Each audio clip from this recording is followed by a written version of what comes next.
കേരള നിയമസഭയുടെ 25ാം സ്പീക്കറായി മുതിർന്ന കോൺഗ്രസ് നേതാവ് തിരുവഞ്ചൂർ രാധാകൃഷ്ണനെ തിരഞ്ഞെടുത്തു.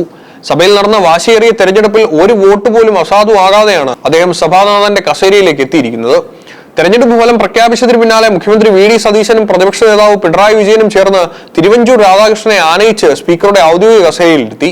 16ാം നിയമസഭയിൽ പുതിയ സഭാനാഥനെ കണ്ടെത്താനായി നടന്ന തെരഞ്ഞെടുപ്പ് ഭരണകക്ഷിയായ UDF-ന്റെ രാഷ്ട്രീയ മേധാവിത്വം പൂർണ്ണമായും അടിവരയിടുന്നതായിരുന്നു. ഒപ്പം കേരള പാർലമെന്ററി ചരിത്രത്തിലെ തന്നെ മുൻപെങ്ങുമില്ലാത്ത ചില പുതിയ രാഷ്ട്രീയ ചിത്രങ്ങൾക്കും ഇന്നത്തെ സഭാവേദി സാക്ഷ്യം വഹിച്ചു. ഭരണപക്ഷത്തെ മുഴുവൻ അംഗങ്ങളുടെയും വോട്ടുകൾ കൃത്യമായി പെട്ടിയിലാക്കാൻ UDF-ന് സാധിച്ചു. ഇത് UDF മുന്നണിയുടെ കെട്ടുറപ്പിനെയാണ് കാണിക്കുന്നത്. തെരഞ്ഞെടുപ്പിൽ ഒരു വോട്ട് പോലും അസാധുവാകാതെയാണ് ഫലപ്രഖ്യാപനം പുറത്തു വന്നത്. UDF സ്ഥാനാർത്ഥിയായ തിരുവഞ്ചൂർ രാധാകൃഷ്ണന് 101 വോട്ടുകൾ ലഭിച്ചപ്പോൾ പ്രതിപക്ഷമായ LDF നിരയിലെ വോട്ടുകളിൽ വലിയ ചോർച്ച ദൃശ്യമായി. LDF സ്ഥാനാർത്ഥിയായി മത്സരിച്ച AC മൊയ്തീന് വെറും 35 വോട്ടുകൾ മാത്രമാണ് സഭയിൽ നേടാനായത്. കേരള നിയമസഭയുടെ ചരിത്രത്തിൽ ഇന്നേ വരെ നടന്നിട്ടുള്ള സ്പീക്കർ തെരഞ്ഞെടുപ്പുകളിൽ നിന്നെല്ലാം ഇന്നത്തെ ദിവസത്തെ വ്യത്യസ്തമാക്കുന്നത് BJP-യുടെ സാന്നിധ്യമാണ്. ചരിത്രത്തിൽ ഇതാദ്യമായാണ് കേരള നിയമസഭയിൽ സ്പീക്കർ പദവിയിലേക്ക് ഒരു BJP സ്ഥാനാർത്ഥി മത്സരിക്കാൻ ഇറങ്ങുന്നത്. BJP-യുടെ ഔദ്യോഗിക സ്ഥാനാർത്ഥിയായി മത്സരിച്ച BB ഗോപകുമാറിന് നിലവിൽ 3 വോട്ടുകൾ മാത്രമാണ് ലഭിച്ചത്. വോട്ടിംഗ് നിലയിൽ വലിയ ചലനമുണ്ടാക്കാൻ സാധിച്ചെങ്കിലും സഭയ്ക്കുള്ളിലെ തങ്ങളുടെ രാഷ്ട്രീയ സാന്നിധ്യം കൃത്യമായി രേഖപ്പെടുത്താൻ ഈ മത്സരത്തിലൂടെ BJP-ക്ക് സാധിച്ചു. കേവലം ഒരു രാഷ്ട്രീയക്കാരൻ എന്നതിനപ്പുറം വലിയൊരു അനുഭവ സമ്പത്തിന്റെ കരുത്തുമായാണ് 76ാം വയസ്സിൽ തിരുവഞ്ചൂർ രാധാകൃഷ്ണൻ ഈ ഉന്നത പദവിയിൽ എത്തി നിൽക്കുന്നത്. വിദ്യാർത്ഥി രാഷ്ട്രീയത്തിലൂടെ കടന്നുവന്ന് കേരള രാഷ്ട്രീയത്തിന്റെ മുൻനിര നേതാക്കളിൽ ഒരാളായി മാറിയ ചരിത്രമാണ് അദ്ദേഹത്തിനുള്ളത്.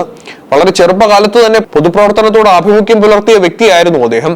1963 കോട്ടയം MT സ്കൂളിൽ സ്കൂൾ ലീഡറായാണ് തിരുവഞ്ചൂർ രാധാകൃഷ്ണൻ തന്റെ പൊതുപ്രവർത്തനത്തിന് അടിത്തറയിടുന്നത്. പിന്നീട് ബേസിലിയസ് കോളേജ് യൂണിയൻ ചെയർമാനായും തുടർന്ന് കേരള സർവകലാശാല യൂണിയൻ ചെയർമാനായും അദ്ദേഹം തെരഞ്ഞെടുക്കപ്പെട്ടു. KSU യൂത്ത് കോൺഗ്രസ് എന്നിവയുടെ സംസ്ഥാന അധ്യക്ഷ പദവിയിലിരുന്ന് അദ്ദേഹം നടത്തിയ നിരവധി സമര പോരാട്ടങ്ങളാണ് കോൺഗ്രസ് പാർട്ടിയിലെ അദ്ദേഹത്തിന്റെ രാഷ്ട്രീയ ഗ്രാഫ് ഉയർത്തിയത്. എക്കാലത്തെയും അന്തരിച്ച മുൻ മുഖ്യമന്ത്രി ഉമ്മൻചാണ്ടിയുടെ ഏറ്റവും അടുത്ത വിശ്വസ്തനായിരുന്നു അദ്ദേഹം. തുടർച്ചയായി 35 വർഷം നിയമസഭാ സമാജനീയനായിരുന്ന ഏറ്റവും വലിയ പാർലമെന്ററി അനുഭവ സമ്പത്ത് തിരുവഞ്ചൂർ രാധാകൃഷ്ണന് അവകാശപ്പെടാനുണ്ട്. 1987 കോട്ടയം ഉപതെരഞ്ഞെടുപ്പിലൂടെയാണ് അദ്ദേഹം ആദ്യമായി നിയമസഭയിലേക്ക് മത്സരിക്കുന്നതെങ്കിലും കന്നി അംഗത്തിൽ പരാജയപ്പെട്ടു. 91 ഉമ്മൻചാണ്ടിയുടെ താല്പര്യപ്രകാരം പത്തനംതിട്ടയിൽ അടൂർ മണ്ഡലത്തിലേക്ക് മാറിയ അദ്ദേഹം പിന്നീട് തോൽവി എന്തെന്ന് അറിഞ്ഞിട്ടില്ല.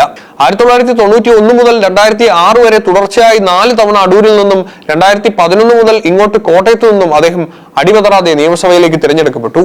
കോൺഗ്രസിനും UDF-നും വൻ തിരിച്ചടിയുണ്ടായ തെരഞ്ഞെടുപ്പുകളിൽ പോലും തന്റെ മണ്ഡലങ്ങളിൽ ജനപിന്തുണയോടെ അദ്ദേഹം ജയമുറപ്പിച്ചു. ഇത്തവണ കോട്ടയത്ത് നിന്ന് ജയിച്ചതാകട്ടെ എതിർ സ്ഥാനാർത്ഥിക്ക് കിട്ടിയ ആകെ വോട്ടുകളെക്കാൾ വലിയ ഭൂരിപക്ഷത്തിലാണ്. മുൻപ് ആഭ്യന്തര കായിക വകുപ്പുകൾ കൈകാര്യം ചെയ്ത മന്ത്രി എന്ന നിലയിലും അദ്ദേഹം തന്റെ വ്യക്തിമുദ്ര പതിപ്പിച്ചിട്ടുണ്ട്.